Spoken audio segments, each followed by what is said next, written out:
Hello everyone, I welcome again to all of you on my BA tutorial classes success in teaching field. हम लोग यहाँ पर previous year के question discuss करेंगे और analysis करेंगे, कंक्लूजन निकालेंगे कि किस तरीके के क्वेश्चन पूछे गए हैं और इस साल में किस तरीके के क्वेश्चन पूछे जा सकते हैं। देखिए आज का जो टॉपिक होगा हमारा, यहाँ देख सकते हैं प्रीवियस ईयर क्वेश्चन 2019 में जो पूछे गए हैं। और कौन सा पेपर है? वो पेपर है आपका चाइल्डहुड एंड ग्रोइंग अप, यानी कि बाल्यावस्था एवं बच्चों का बड़ा होना, उस पर हम लोग डिस्कस कर रहे हैं। इससे पहले मैंने आपको दो short answer long answer provide करा दिया है। यहां पर जो हम लोग डिस्कस करेंगे शॉर्ट आंसर टाइप क्वेश्चन जो होगा, है ना, उस पर हम लोग डिस्कस करेंगे। ये देख सकते हैं आप। तीसरा जो क्वेश्चन होगा आज का वो है mental development of adolescence. Mental development of adolescence, इसको क्या बोलेंगे? किशोर अवस्था में मानसिक विकास। किशोर अवस्था में मानसिक विकास की जो वीडियो है, जो लेक्चर है, मैंने बहुत अच्छे तरीके से आपको प्रोवाइड करा दिया है। इस वीडियो के लास्ट में भी मैं आपको ऐड कर दूंगा या फिर आपको क्या कहते हैं कि लिंक दे दूंगा उसका। उसके बाद देख सकते हैं difference between growth and development. Difference between growth and development हमेशा पूछा जाता है, इसको आप बिल्कुल मत छोड़ना, इसको हमेशा अच्छे से याद करके जाना,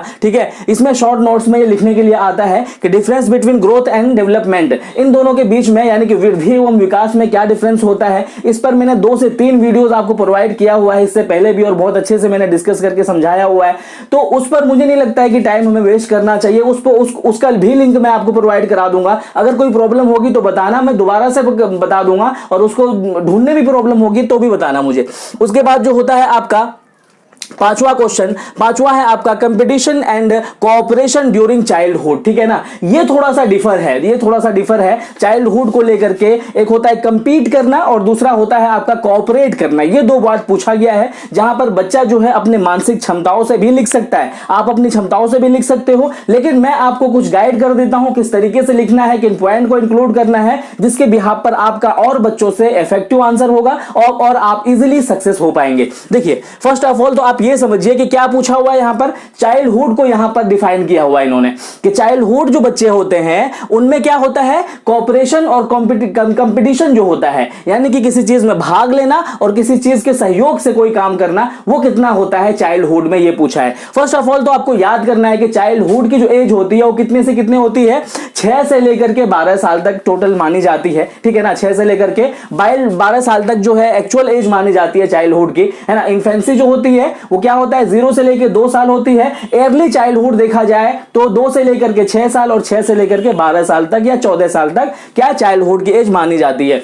देखिए अब इन्होंने पूछा हुआ है कि कंपटीशन एंड कोऑपरेशन, यानी कि क्या कहते हैं कि कंपटीशन और कोऑपरेशन इन एज में कैसे पाया जाता है। तो आप जानते हैं अच्छे तरीके से कि चाइल्डहुड एज को और क्या बोला जाता है, एलिमेंट्री स्कूल एज भी बोला जाता है। तो कहने का मतलब है कि बच्चा यहां पर क्या कर रहा है, अब जो है ग्रुप सर्कल में खेल रहा है। एलिमेंट्री स्कूल एज है तो वो स्कूल जाकर के अपने पीर ग्रुप के बीच में जाकर के क्या कहते हैं कि अपने दोस्तों को बना रहा है। तो अगर वो जब इन तरीके से सोशलाइजेशन उस बच्चे की हो रही है तो कहीं ना कहीं उसके अंदर कंपटीशन वाली भी क्षमता बढ़ रही है, कोऑपरेशन वाली भी चीजें उसको सीखने के लिए मिल रहा है, क्योंकि वो दोस्तों के बीच में खेल रहा है, सोसाइटी के बीच में बढ़ रहा है, ठीक है ना। तो ये कंपटीशन और कोऑपरेशन बहुत ज्यादा इस एज में देखने के लिए मिलता है, चाइल्डहुड एज में। देखिए किस किस तरीके से मिलेगा। देखिए पहला होगा आपका फैमिली लेवल पर। फैमिली लेवल पर आप क्या देख सकते हैं, कंपटीशन फैमिली लेवल पर आप देख सकते हैं। आप बच्चों को देखेंगे अपने भाइयों से अपनी चीजों को लेते हुए, अपने भाइयों से जीतते हुए, अपनी बहनों से चीजों को क्या कहते हैं छीनते हुए। ये जो कंपटीशन होता है ना फैमिली लेवल से, ये चीजें देखने के लिए मिलता है। उसी तरीके से फैमिली लेवल पर आप कोऑपरेशन भी देख सकते हैं। बहुत सारी चीजों में बहुत सारे तरीके से चीजों को, जैसे कि खिलौनों को कोऑपरेट करके खेलते हैं, बहुत सारी चीजें खाना जो होता है वो बांट करके खाते हैं। तो ये चीजें जो है फैमिली लेवल पर देखने के लिए मिलता है। उसके अलावा स्कूल लेवल पे बात करें तो स्कूल लेवल में जो जितनी भी चीजें होती है, जितनी भी एक्टिविटीज होती है, चाहे वो असाइनमेंट हो, चाहे वो होमवर्क हो, चाहे वो किसी भी तरीके से हो, हर बच्चा ये चाहता है कि मैं दूसरे से कंपीट कर जाऊं। यानी कि कंपटीशन में क्या होता है, इंडिविजुअली वो फोर्स लगाता है आगे बढ़ने के लिए, और कोऑपरेशन में क्या होता है कि सहयोग के साथ में आगे बढ़ने के लिए कि वो क्या करता है, कोशिश करता है। तो यहां पर क्या है, स्कूल लेवल में कंपीटिटिव किस तरीके से देखने के लिए मिलता है, जितनी भी चीजें मिलती है, जितने भी टास्क मिलते हैं, जितने भी होमवर्क मिलते हैं, जितने भी एक्टिविटीज कराई जाती है, उन सब में बच्चा ये कंपीटिटिवली सोचता है कि मैं दूसरों से बच्चों से आगे बढ़ जाऊं, मैं दूसरे बच्चों से आगे कर जाऊं, है अच्छा कर जाऊं। ये चीज देखने के लिए मिलता है। उसके अलावा कोऑपरेशन भी स्कूल लेवल पे देखने के लिए मिलता है उस बच्चे में। किस तरीके से कि कोई चीज अगर उसके पास है तो वो बच्चों में मिल बांट करके खाता है। कोई चीज अगर टास्क दिया हुआ है, असाइनमेंट दिया हुआ है, तो बच्चों में मिल बांट करके डिस्कस करके उसको लिखने की कोशिश करता है। तो ये दोनों चीज वहां पर भी देखने के लिए मिलता है। सोसाइटी लेवल में देखेंगे तो सोसाइटी लेवल में भी हर बच्चा ये चाहता है कि मुझे फलां से अच्छा दिखना है, मुझे फलां से अच्छा बनना है, सोसाइटी में मुझे फलां से अच्छा नाम कमाना है, ये देखने के लिए मिलता है। उसके बाद अगर कोऑपरेशन देखेंगे सोसाइटी में तो कोऑपरेशन भी बहुत ज्यादा, सहयोग भी बहुत देखने के लिए मिलता है।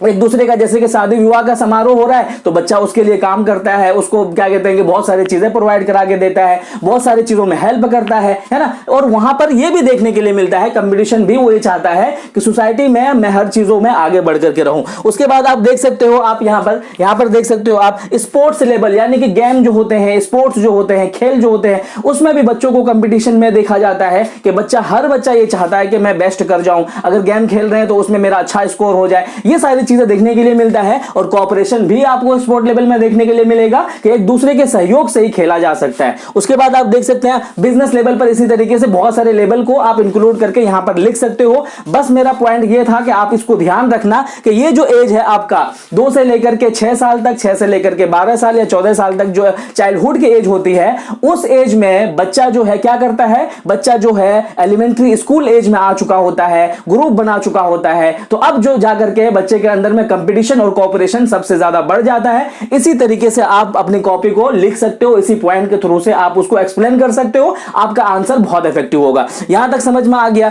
छठा क्वेश्चन देखते हैं। छठा क्वेश्चन जो लास्ट क्वेश्चन पूछा हुआ है, इंडिविजुअल डिफरेंसेस बहुत पूछा जाता है। इंडिविजुअल डिफरेंसेस यानी कि जो भिन्नताएं, व्यक्तिगत भिन्नताएं जो होती है बच्चों में, वो पूछा जाता है बहुत ज्यादा, शॉर्ट में, लॉन्ग में, हर तरीके से पूछा जाता है। और इससे पहले भी मैंने ये चीज आपको समझाया हुआ है, फिर से मैं आपको इसको रिकॉल करा देता हूं, इजीली बहुत अच्छे तरीके से समझ में आ जाएगा। देखिए, इंडिविजुअल डिफरेंसेस का मतलब होता है कि हर बच्चा एक दूसरे से डिफर होता है, अलग होता है। चाहे वो बच्चा अगर जुड़वा भी, ट्विंस भी पैदा होता है ना, तो भी वो बच्चा हर तरीके से, चाहे वो खान पान से, चाहे वो इंटरेस्ट से, चाहे वो फिजिकल से, चाहे वो मेंटल से, चाहे वो इमोशनल से, हर तरीके से हर बच्चा एक दूसरे से यूनिक होता है, डिफर होता है। कोई भी बच्चा एक दूसरे बच्चे से सिमिलर नहीं होता है, भले ही वो भाई क्यों ना हो, भले ही वो उस एक ही फैमिली से क्यों ना हो, बल्कि हर लेवल पर, हर तरीके से बच्चे में क्या है, डिफरेंस देखने के लिए ही मिलता है।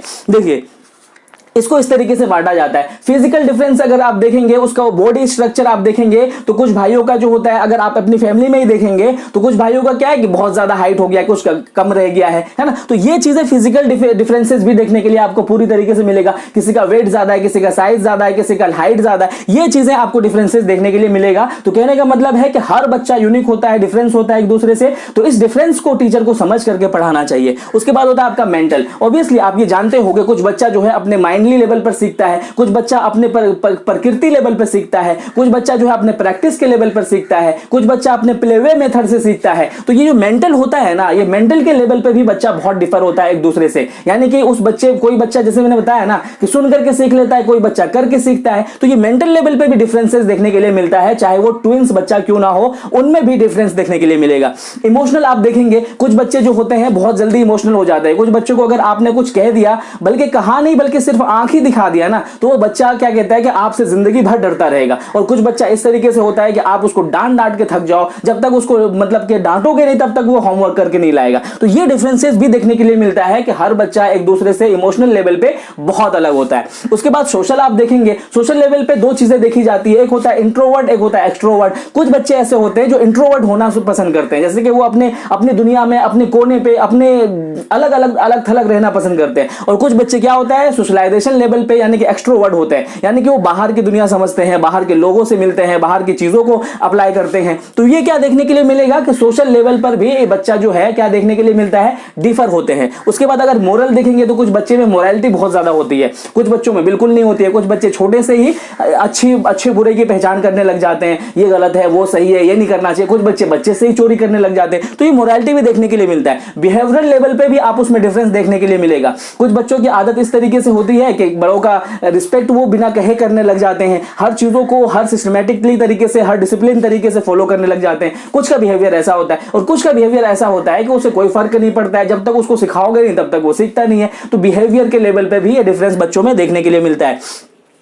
उसके अलावा अगर इंटरेस्ट की बात करें तो ऑब्वियसली इंटरेस्ट के लेवल पे देखने के लिए मिलता है। कुछ बच्चों में जो है मैथमेटिक्स में बहुत ज्यादा इंटरेस्ट होता है, कुछ बच्चों में साइंस में बहुत ज्यादा इंटरेस्ट होता है, कुछ बच्चों को शेरो शायरी में बहुत इंटरेस्ट होता है, लैंग्वेज में, संस्कृत में, उर्दू में, इंग्लिश में, हर लेवल पे देखा जाए। खाने में अगर देखा जाए तो कुछ को कुछ पसंद है तो कुछ को कुछ पसंद है, पहनावे में देखें तो कुछ को कुछ पसंद। तो ये डिफरेंस जो देख सकते हैं आप इंटरेस्ट लेवल पे भी देख सकते हैं। कैरेक्टर की बात करें, कैरेक्टर में भी देखने के लिए आपको मिलेगा। कुछ का कैरेक्टर इस तरीके से होता है कि वो अपने फ्यूचर के लेवल पे बहुत ज्यादा सोचता है, कुछ का कैरेक्टर इस तरीके से होता है कि वो सोचता ही नहीं, वो सोचता है जिस तरह से कटे कटे, है ना। तो ये भी देखेंगे आप, एबिलिटी भी देखेंगे आप, कौशलता भी देखेंगे, स्किल्स भी देखेंगे कि बच्चे के अंदर में, कुछ बच्चों में बहुत स्किल होता है, बहुत एबिलिटी होती है। सपोज दैट कि एक बच्चा ऐसा है खेल की, सपोज दैट स्कूल से आता है, स्कूल के बाद में ट्यूशन करता है, ट्यूशन के बाद में क्या करता है, वो क्या कहते हैं स्पोर्ट में जाता है खेलने के लिए, उसके बाद में क्या करता है प्रैक्टिस करता है, हैंड राइटिंग, हर तरह की एबिलिटीज को वो अपनाता है। लेकिन कुछ बच्चा इस तरीके से होता है कि स्कूल से आने के बाद में ऐसा थकता है कि वो कुछ और कर ही नहीं पाता है। तो ये एबिलिटी लेवल भी देख सकते हो आप, उसमें डिफरेंस पाया जाता है। तो कहने का मतलब है बच्चे के अंदर में हर तरीके से डिफरेंस पाया जाता है,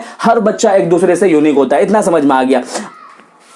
अब इसका कारण भी लिखिएगा आप, है ना, अगर आपके पास टाइम बचाओ तो कारण भी लिखिएगा। कारण मतलब रीजन। रीजन क्या होता है, रीजन इसके डिफरेंस होने का दो होता है। एक होता है आपका हेरिडिटी जिसे आप जेनेटिक्स बोलते हैं, और दूसरा होता है आपका एनवायरनमेंट जिसे आप क्या बोलते हैं, वातावरण। ठीक है ना। तो जेनेटिक्स और हेरिडिटी का मतलब ये होता है कि कुछ के जेनेटिकली तरीके से ही लोग जो है, हेरिडिटली तरीके से ही लोग जो है डिफर पाए जाते हैं। जैसे कि पापा अगर बहुत ज्यादा लंबे चौड़े हैं तो हेरिडिटी के बिहाफ पर उसके बच्चे भी बहुत ज्यादा लंबे चौड़े होंगे। पापा अगर बहुत ज्यादा पढ़े लिखे हैं, बहुत ज्यादा एजुकेटेड है, तो बच्चों में भी वो मेच्योरिटी देखने के लिए मिलता है। एनवायरनमेंट जिस तरीके से मिलता है, दूसरा इफेक्ट क्या होता है, एनवायरनमेंट। बच्चा अगर सपोज दैट कि बिहार में या फिर रूरल एरिया में पैदा हुआ है और जाकर के कहा अमेरिका या फिर यूरोप में रहता है, तो ऑब्वियसली एनवायरनमेंट के अकॉर्डिंग उसके अंदर में डिफरेंसेस देखने के लिए मिलेगा। तो ये कारण बहुत बड़ा इफेक्ट करता है, ये दोनों कारण। उसके बाद एक और पॉइंट होता है types of differences. Types of differences को दो भागों में बांटा जाता है। एक होता है आपका इंट्रा डिफरेंसेस, एक होता है इंटर डिफरेंसेस। इंट्रा डिफरेंसेस का क्या मतलब होता है, इंट्रा डिफरेंसेस का मतलब होता है कि अंतः क्रिया के लेवल पर या फिर इंटरनली तरीके से जो उसके अंदर में, इंटरनली तरीके से जो उसके अंदर में जो रुचियां होती है, डिफरेंसेस होता है, उसको बोला जाता है इंट्रा डिफरेंसेस। इसको एग्जांपल से समझिए। देखिए आप एक बच्चा हो, ठीक है, आप एक बच्चा हो और आप जो है एक क्लास में पढ़ते हो। एक क्लास में क्या क्या पढ़ते हो, साइंस पढ़ते हो, मैथमेटिक्स पढ़ते हो और लैंग्वेज पढ़ते हो। जब आपका एग्जाम होता है तो साइंस में आपके कितने मार्क्स आते हैं, 80% आते हैं। उसके बाद मैथमेटिक्स में कितने आते हैं, 70% आते हैं। और अगर लैंग्वेज में बात करें तो लैंग्वेज में आपको कितना परसेंट आता है, 40% आता है। तो ये जो डिफरेंशिएट देखने के लिए मिलता है ना, कि एक ही बच्चे में, जब जो है एक ही बच्चे में इंटरेस्ट के लेवल पर, है ना, या फिर प्रकृति के लेवल पर या फिर नेचुरल लेवल पर, बिहेवियर लेवल पर, ये डिफरेंस एक ही बच्चे में जब ये देखने के लिए मिला इंटरनल के लेवल पे, है ना, कि क्या किया उसने, साइंस में 80 ले आया क्योंकि साइंस उसको ज्यादा इंटरेस्ट था। उसके बाद क्या कहते हैं कि मैथमेटिक्स में 70% लाया। उसके बाद लैंग्वेज की बात करें, लैंग्वेज हिंदी की बात करें तो कितना परसेंट लेके आ रहा है, वो 40%। तो ये डिफरेंशिएट के बिहाफ पर जो है उसको क्या बोलते हैं, इंट्रा डिफरेंसेस। इसके बाद होता है आपका इंटर डिफरेंसेस। इंटर डिफरेंसेस का मतलब ये होता है कि दो बच्चों में अलग अलग क्षमताएं होती है, अलग अलग डिफरेंशिएट मिलता है, जो मैंने अभी तक यहां तक बोला हुआ है। इंटर में क्या होता है कि दो बच्चों में देखा जाता है कि एक बच्चे का जो इंटरेस्ट होगा वो अलग होगा, दूसरे का अलग होगा। एक बच्चे के खाने पाने का तरीका अलग होगा, दूसरे का अलग होगा। एक बच्चे का रहने का तरीका अलग होगा, इसका अलग होगा। तो इंटर में ये चीज होता है। और यहां दो लोग हैं, यहां पर एक ही लोग है। एक ही लोग का जो इंटरनल जो इंटरेस्ट होता है उसको यहां पर इंट्रा में देखा जाता है। तो आई होप कि ये वीडियो भी आपको समझ में आया होगा। किसी तरह की क्वेरीज होगी तो कमेंट सेक्शन में जरूर पूछिएगा। Thank you so much video देखने के लिए।